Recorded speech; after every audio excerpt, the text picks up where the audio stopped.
Welcome to our podcast. I'm your host, FreeGym bot Arya. Today, we'll be discussing the impact of news media on athletic performance and mental and physical health. Our guest, Abhinav, founder of FreeGym, has a strong stance against news media, believing it has a detrimental effect on society. Welcome to the show. Thank you for having me. So you have a rather strong view against news media.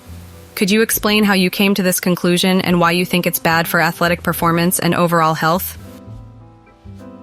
I've observed that news media often focuses on negative events and sensationalizes stories, which can create a sense of fear and anxiety in people. This affects not only their mental health, but also their physical health, as stress can hinder athletic performance. I believe that news media, as it currently exists, is detrimental to society's well-being. Interesting perspective. Can you provide some examples of how sensationalism in news media can directly impact athletes or the general public's physical health? Certainly. One example would be the way news media covers events like terrorist attacks or political events. The continuous, often sensationalized coverage can create a heightened sense of fear and anxiety, leading to increased cortisol levels, which can negatively impact an athlete's performance. In the general public, this constant exposure to negative news can lead to chronic stress, which is associated with a range of health issues, including heart disease and obesity. That's a compelling point. However, news media also plays a crucial role in informing people and holding those in power accountable. How do you reconcile this with your stance against news media? It's a delicate balance. While I recognize the essential role of news media, I believe we need to shift towards more responsible journalism. Objective, balanced reporting, and a focus on solutions rather than just problems would help minimize the negative impact on mental and physical health. I see. On the flip side, could there be a positive impact of news media on athletic performance and mental and physical health? For example, stories of perseverance or athletes overcoming adversity might inspire others. It's true that positive stories can have a beneficial effect, but the problem is that they're often overshadowed by negative ones. I think it's crucial for news media to strike a better balance and give more prominence to uplifting stories that inspire and motivate people. That makes sense. Now, considering how important it is for athletes to stay informed about their competition and the latest updates in their sport, wouldn't watching news channels be helpful for them? Athletes can find alternative sources of information like sports blogs, social media, or podcasts to stay informed about their sport. Relying solely on news channels could expose them to the negative effects we've discussed. All right, let's talk about social comparison.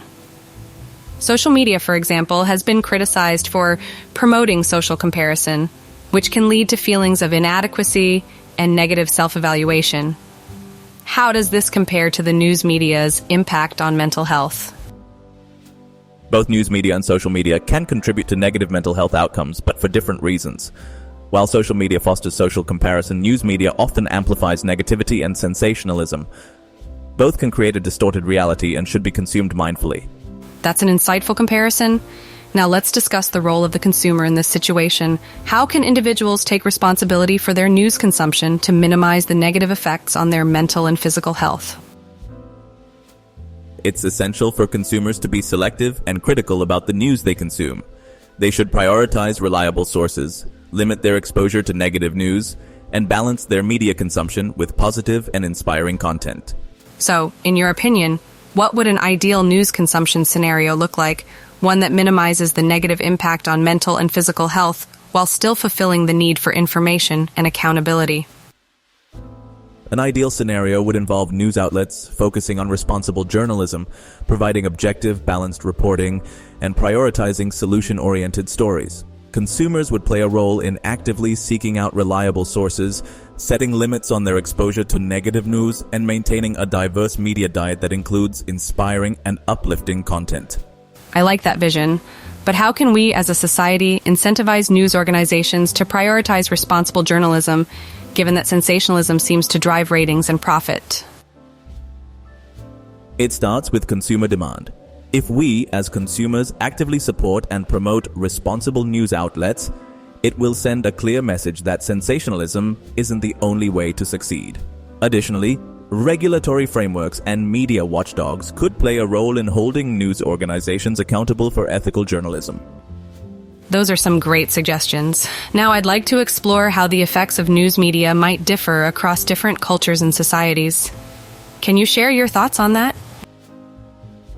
Different cultures have varying levels of media exposure and consumption habits, which can influence how news media affects their mental and physical health.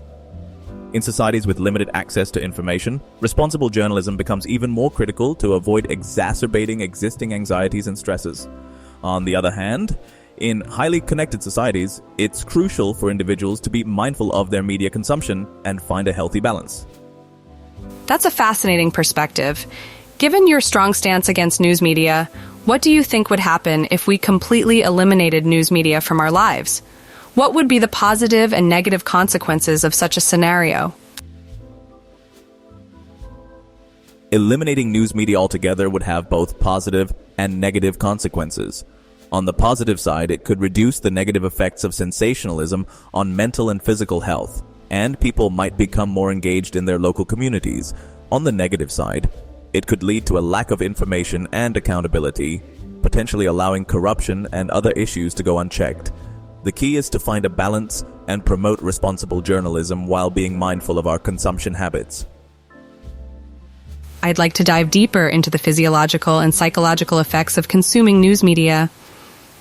Can you elaborate on how exposure to sensationalized news might lead to fear and aggression and hinder our creativity and ability to think deeply?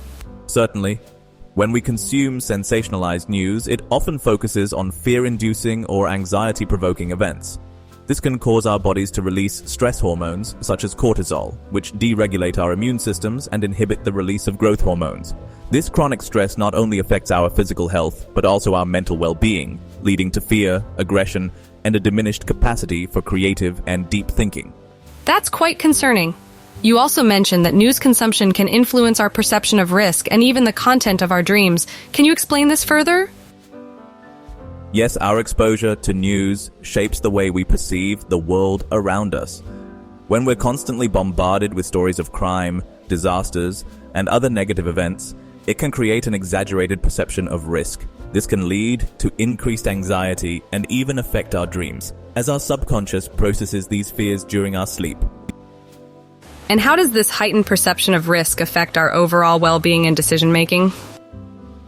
A distorted perception of risk can lead to poor decision-making, as we might focus on unlikely threats while ignoring more pressing concerns. This can have negative consequences in various aspects of our lives, from personal relationships to financial decisions. Moreover, constantly feeling on edge can contribute to long-term stress and negatively impact our mental and physical health. I see. Now, let's discuss the effects of polarization in news media. How does consuming news from highly polarized sources contribute to the issues we've been discussing? Polarization in news media often presents information in a highly biased manner, reinforcing existing beliefs and amplifying divisions between different groups. Consuming polarized news can further entrench our opinions, making it harder to engage in constructive dialogue or consider alternative viewpoints. This, in turn, can exacerbate feelings of fear and aggression and contribute to the chronic stress we mentioned earlier.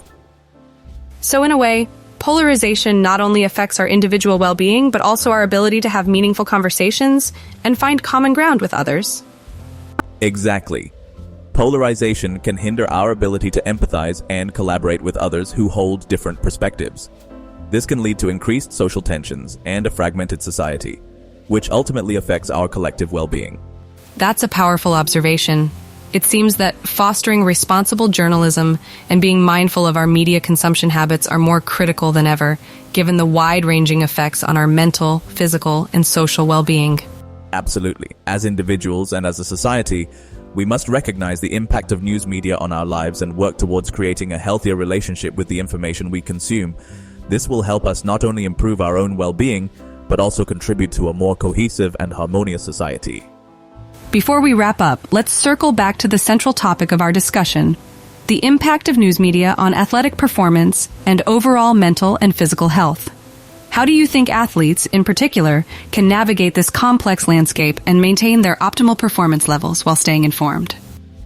Athletes can start by being more intentional about their news consumption. They can focus on sources that provide reliable and objective information about their sport and the world, without being sensationalized or fear-inducing. It's also essential for athletes to balance their media diet with uplifting and motivating content that inspires them to excel in their field. That makes a lot of sense. In addition to being mindful of their media consumption, what other strategies can athletes implement to mitigate the potential negative effects of news on their performance? Athletes can also practice stress reduction techniques, such as mindfulness meditation, deep breathing exercises, or even engaging in hobbies that help them relax and unwind. Maintaining a strong support network of friends, family, and fellow athletes can also provide a buffer against the negative effects of news media. Lastly, scheduling regular digital detox periods where they limit or avoid exposure to news media altogether can be helpful in maintaining mental and physical health. These are great suggestions, not just for athletes, but for anyone who wants to maintain a healthier relationship with news media. As we close this conversation, what final thoughts would you like to share with our listeners? I'd like to emphasize that it's crucial for all of us to be aware of the impact of news media on our lives and to take deliberate steps to create a balanced media diet. By seeking out reliable sources, limiting our exposure to negative news, and incorporating stress reduction techniques into our daily routines, we can minimize the potential adverse effects on our athletic performance, mental health, and overall well-being. Thank you for joining us today and sharing your valuable insights. It's been a pleasure having you on the podcast. Thank you for having me. It's been great discussing this important issue with you, and I hope our conversation has provided some useful strategies for navigating the challenges of news media consumption.